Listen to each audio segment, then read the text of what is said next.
Hi guys, i-flex ko lang itong mga saluyot na sumasayaw sa kwan, hangin, oh, di ba? Ganda. Dito lang sa aming backyard ito, puro mga saluyot. Ano? Saluyot pa more. Mga saluyot. Tapos dito sa side na to, yung aming malunggay, inakyat ng mga dragon fruit. O, ang dami ng bunga. May mga hinog na yata, oh. Yan, oh. Yan. Tapos mayroon pa dun. Dito naman yung mga kahoy. Ano. Tapos may dagkal kanat-kat nga wild ampalaya hanggang doon. Tapos ang ganda ng hangin, very fresh. Tapos pag titingala ka, mga bayabas dyan, oh, mga bayabas, you know, hinog, tsaka yung mangga, pero wala nang bunga yung mangga. Ayun, may okra din din, oh, okra.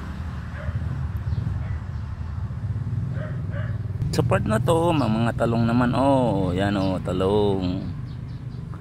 Ito pa, talong hanggang doon. Yan, oh, yung mga pwede nang i-harvest doon na talong. Diyan naman yung mga dragon fruit ulit, pero wala pang bunga. Since brown out, dito tayo sa garden ngayon, no? Brown out kasi walang gagawin sa loob, saka ang init. At least dito yung hangin, very fresh. Tignan na natin dito yung mga wild ampalayas. Ang dami kasi, ang fresh. Actually pakita ko yung mga talong. Pala yung mga talong pa, oh, dito sa side na to. Ano? This is talong.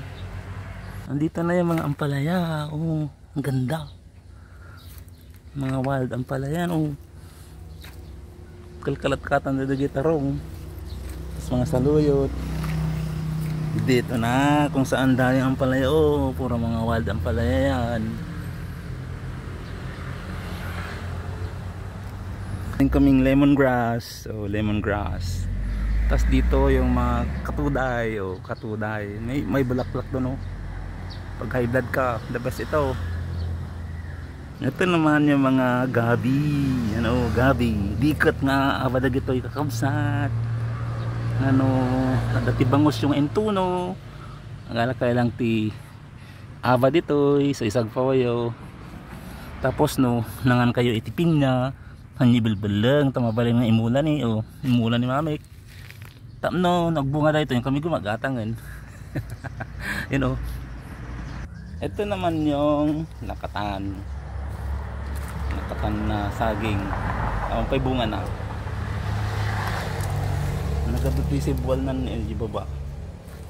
So yun lang guys, bye, hanggang sa muli.